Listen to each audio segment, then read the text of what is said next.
नमस्कार दोस्तों, आज का टॉपिक है मारवाड़ के राठौड़ वंश के बारे में। बहुत महत्वपूर्ण क्वेश्चन पढ़ेंगे। पहला क्वेश्चन है, जोधपुर राज्य की ख्याति के अनुसार राठौड़ की उत्पत्ति हुई थी, तो ये हुई थी वृद्धबल की संतान से। इसका बी आंसर आ जाएगा। अगला क्वेश्चन देख लीजिए, जोधपुर के राठौड़ों को सूर्यवंशी मानते हुए ब्राह्मण बल्लाराव की संतान किसने बताया था?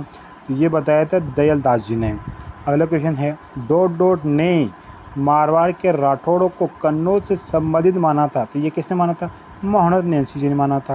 अगला क्वेश्चन देख लीजिए, कर्नल जेम्स टोड ने राठौड़ों की वंशावली के आधार पर इन्हें माना था, तो जेम्स टोड ने क्या माना? इनको सूर्यवंशी माना था। अगला क्वेश्चन देख लीजिए, राठौड़ों का संबंध किस प्राचीन राजवंश से माना जाता है? तो इनका जो संबंध है वो राष्ट्रकूट से माना जाता है।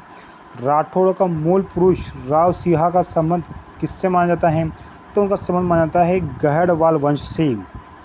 अगला क्वेश्चन है, राव चूड़ा के संबंध में सत्य कथन बताइए। पहला ऑप्शन है, मंडोर को राठौड़ की राजधानी बनाया था, बिल्कुल सही है। अगला ऑप्शन देखिए, इन्होंने खाटू, डिडवाना, सांबर, अजमेर, नाडोल पर भी अधिकार कर लिया था, ये भी सही है। पोंगल के भाटियों से संघर्ष के दौरान मौत हो गई थी, ये भी सही है। इनकी रानी चांद कुंवर ने चांद बावड़ी का निर्माण करवाया था, ये भी सही है। तो इसमें चारों सही हो जाएंगे, तो इसका आंसर आ जाएगा डी। अगला क्वेश्चन देख लीजिए, रणमल अपने छोटे भाई को मारवाड़ का शासक बनाए जाने से नाराज होकर मेवाड़ चला गया था, तो किसको शासक बनाया था? कान्हा को शासक बनाने से नाराज होकर वो मेवाड़ आ गए थे। रणमल ने अपनी बहन हंसाबाई का विवाह मेवाड़ के शासक से इस शर्त पे किया था कि हंसाबाई का पुत्र ही उत्तराधिकारी बने का, तो लाखा का, किससे? लाखा से। भारमली के सहयोग रणमल की हत्या मेवाड़ में किसके समय की गई थी? तो राणा कुंभा के समय की गई थी। अगला क्वेश्चन देख लीजिए आप, रणमल के पुत्र राव जोधा ने 1453 ईस्वी में मंडोर पर अधिकार किया। मेवाड़ से संबंध सुधारने के लिए अपने पुत्र संगार देवी का विवाह किससे किया था? तो रायमल से किया था। अगला क्वेश्चन देखिए, राव जोधा ने को जोधपुर नगर की स्थापना करके अपनी राजधानी बनाया था, तो कब स्थापना की थी? तो 1459 ईस्वी में जोधपुर की स्थापना की थी। अगला क्वेश्चन है, राव जोधा ने चिड़ियाटुक पहाड़ी पर दुर्ग बनवाकर अपनी सेना को संगठित करके दिल्ली के सुल्तान की सेना को हराया था, तो कब? ये बहलोल लोधी को हराया था। इतिहासकार राव जोधा को प्रथम प्रतापी शासक मानते हैं, तो कौन मानते हैं? G.H. ओझा इनको प्रथम प्रतापी शासक मानते हैं। राव जोधा ने कितने वर्षों तक शासन किया था? तो लगभग इन्होंने 50 वर्षों तक शासन किया था। खानवा युद्ध के समय मारवाड़ के शासक कौन थे? तो राव गांगा थे। खानवा के युद्ध में मारवाड़ की सेना का नेतृत्व किसने किया था? तो राव मालदेव ने किया था। मालदेव की रूठी रानी उमादेवी ने किस दुर्ग को अपना निवास स्थान बनाया था? तारगढ़ अजमेर को बनाया था। राव मालदेव के विरुद्ध शेरशाह सूरी की सहायता करने वाले कौन थे? तो वीरमदेव मेड़तिया थे। राव मालदेव ने साहेबा पाहेबा के युद्ध में बीकानेर के किस शासक को पराजित किया था? तो राव जेतसी को किया था। अगला क्वेश्चन है, 1544 ईस्वी में हुए गिरी सुमेल के युद्ध में शेरशाह सूरी का सामना किसने किया था? इसी युद्ध के दौरान शेरशाह सूरी ने कहा था कि एक मुट्ठी भर बाजरे के लिए मैं हिंदुस्तान की बादशाह खो देता, तो जेता कुपा थे, तो इसका आंसर आ जाएगा बी और सी। इसका आंसर आ जाएगा सी। शेरशाह सूरी की मृत्यु के बाद मालदेव ने कौन कौन से क्षेत्र पर अधिकार कर लिया था? तो जोधपुर पोखरण कब्जा कर लिया था, फलोदी बाड़मेर पर अधिकार कर लिया था, कोटड़ा जालोर पे भी कर लिया था और मेड़ता पर भी कर लिया था, तो इसका आंसर आ जाएगा आपका डी।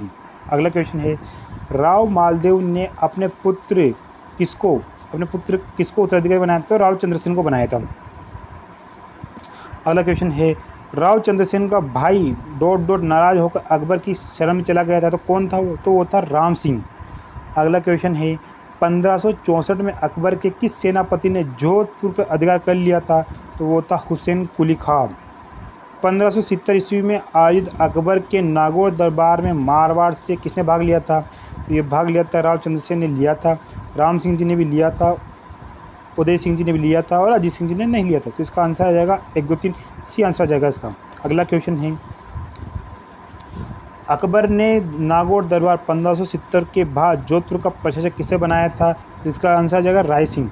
नागौर दरबार के बाद राव चंद्रसेन के प्रमुख केंद्र रहे थे भद्राजुन, बिल्कुल था। सिवाना, ये भी था। मेड़ता नहीं। जोधपुर नहीं। तो इसका आंसर आ जाएगा 1 और 2। इसका आंसर आ जाएगा ए। राव चंद्रसेन की शक्ति का प्रमुख केंद्र था, तो ये था सिवाना। संकट काल में राव चंद्रसेन के प्रमुख सहयोगी नहीं थे, तो ये थे कौन कौन थे? तो इसमें देख लीजिए, राव सुतराज थे, राम सिंह जी नहीं थे। तो इसका आंसर आ जाएगा आपका बी। संकट एवं संघर्ष के काल में राव चंद्रसेन से संबंधित प्रमुख राज्य थे, सिवाना था, बिल्कुल सही था। रामपुरा इन्होंने सहयोग किया था, भद्राजुन ने भी सहयोग किया था, तानुजा ने भी सहयोग किया था और पिपलोदा ने सहयोग किया था। इसका आंसर आ जाएगा आपका सी। राव चंद्रसेन की किस नीति कार्य के कारण मारवाड़ के लोग अप्रसन्न हो गए थे? तो खीराज कर लागू करने के लिए नहीं। अकबर की अधीनता स्वीकार नहीं की इसलिए नहीं, ये भी नहीं था। भाइयों से युद्ध करना, ये भी नहीं। व्यापार वर्ग से लूटपाट, बिल्कुल सही है। और ये आरपीएससी 2018 में पूछा हुआ क्वेश्चन है, बहुत महत्वपूर्ण क्वेश्चन है। और इसमें एक इस प्रकार से भी पूछा गया है कि अप्रिय राजा किसे कहते हैं, या फिर अप्रिय राजा क्यों कहते हैं? चंद्रसेन को, राव चंद्रसेन को अप्रिय राजा क्यों कहते हैं, या निम्न में से किसे अप्रिय राजा कहते हैं? तो इन्होंने व्यापारियों से लूटमार की थी, इसलिए राव चंद्रसेन को अप्रिय राजा भी कहा जाता है। राव चंद्रसेन ने मुगलों से संघर्ष के दौरान कौन कौन सी रियासतों से शरण ली थी? तो इन्होंने मारवाड़ में शरण ली थी, सिरोही में भी ली थी, डूंगरपुर में लिया था और बांसवाड़ा। तो इसका आंसर आ जाएगा डी, ने चारों रियासतों में शरण ली थी। इतिहासकार डॉट ने चंद्रसेन की तुलना महाराणा प्रताप से की थी। तो ऐसे कौन इतिहासकार थे जिन्होंने चंद्रसेन की जो तुलना महाराणा प्रताप से की थी? तो वो थे विश्वेश्वर नाथ रेऊ। महाराणा प्रताप का अग्रगामी एवं मारवाड़ का प्रताप किसे कहा जाता है? तो राव चंद्रसेन को कहा जाता है। जोधपुर मुगल काल में खालसा रहा था, तो ये रहा था 1581 से 83 तक।